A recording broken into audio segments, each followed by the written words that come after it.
বড়সড় বিপত্তির মুখে সত্যাগ্রহ এক্সপ্রেস। বিহারের বেটিয়া মাজাউরিয়া স্টেশনের কাছে আচমকাই ট্রেনের 5টি বগি খুলে যায়, তবে দুর্ঘটনায় কোনো যাত্রী আহত হয়নি বলেই জানা গিয়েছে। ইতিমধ্যেই পূর্ব মধ্য রেলওয়ে আধিকারিকরা ঘটনাস্থলে পৌঁছায় এবং কী কারণে দুর্ঘটনাটি ঘটেছে তা খতিয়ে দেখার চেষ্টা করছে। সাত সকালে ট্রেন দুর্ঘটনা, ইঞ্জিন থেকে খুলে গেল ট্রেনের 5টি বগি। বৃহস্পতিবার সকালে দুর্ঘটনার মুখে পড়ে সত্যাগ্রহ এক্সপ্রেস। বিহারের বেটিয়া মাজাউলিয়া স্টেশনের কাছে আচমকা ট্রেনের 5টি বগি খুলে যায়, তবে দুর্ঘটনায় কোনো যাত্রী আহত হননি বলেই জানা গিয়েছে। ইতিমধ্যেই পূর্ব মধ্য রেলের আধিকারিকরা ঘটনাস্থলে পৌঁছান। কী কারণে ঘটনাটি ঘটেছে তা খতিয়ে দেখা হচ্ছে।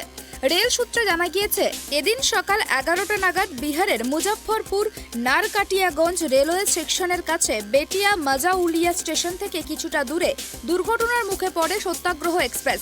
ট্রেনটির 5টি বগি ইঞ্জিন থেকে খুলে যায়। এখনও অবধি দুর্ঘটনার কারণ জানা যায়নি। দুর্ঘটনার পরেই আতঙ্কে ট্রেনের যাত্রীরা ট্রেন থেকে নেমে আসেন। খবর দেওয়া হয় রেল কর্তৃপক্ষকেও। ঘটনাস্থলে পৌঁছান পূর্ব মধ্য রেলওয়ে আধিকারিকরা। তারা ঘটনাস্থল ও ট্রেনটি খতিয়ে দেখেন।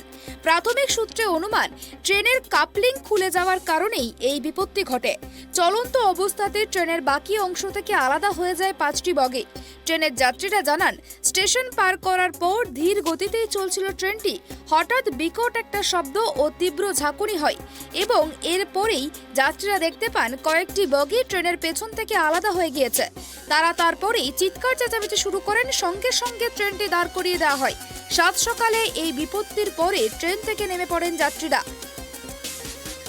Bureau report, tribe TV.